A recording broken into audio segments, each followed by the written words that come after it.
Sir, Uttar Pradesh Congress प्रभारी अविनाश पांडे का बयान सामने आया है क्योंकि समाजवादी पार्टी ने आम आदमी पार्टी को समर्थन दिया है। दिल्ली चुनाव में अविनाश पांडे ने कहा है कि अनिवार्यता नहीं है गठबंधन। देखिए, हम लोग तो खुद भी इस चीज को समझ रहे थे कि इनका सिर्फ स्वार्थ का गठबंधन है। इनकी नीतियों सिद्धांतों में कोई तालमेल नहीं है। तो ऐसा होना ही था।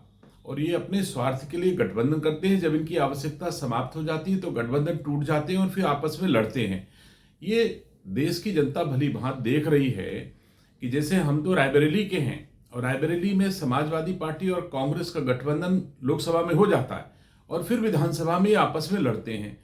अब तो बड़ी तेजी से दिख रहा है कि अविनाश पांडे जी ने कर दिया है।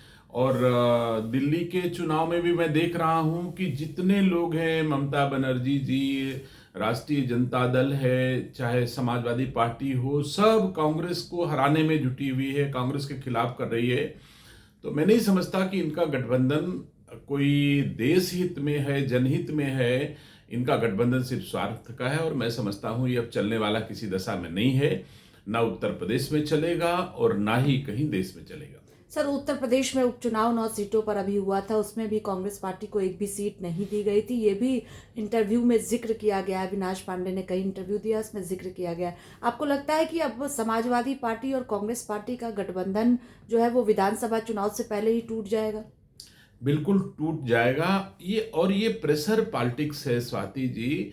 ये कभी कभी प्रेशर बनाते हैं समाजवादी पार्टी के लोग कांग्रेस को ब्लैकमेल कर लेके, कभी कांग्रेस समाजवादी पार्टी को ब्लैकमेल करने के लिए प्रेशर बनाती है। इसको हमारे यहाँ प्रेशर पॉलिटिक्स कहा जाता है। तो ये सिर्फ प्रेशर पॉलिटिक्स है। इनका कोई हृदय का, मन का, दिल का कोई रिश्ता नहीं है।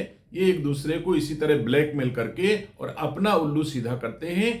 देश की, प्रदेश की और रायबरेली की जनता अब जान चुकी है कि हमको इनके झांसे में किसी दशा में नहीं आना है।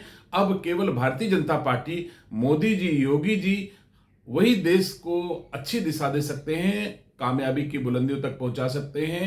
एक समृद्ध राष्ट्र के निर्माण में भारतीय जनता पार्टी ही अहम भूमिका निर्वहन कर सकती है।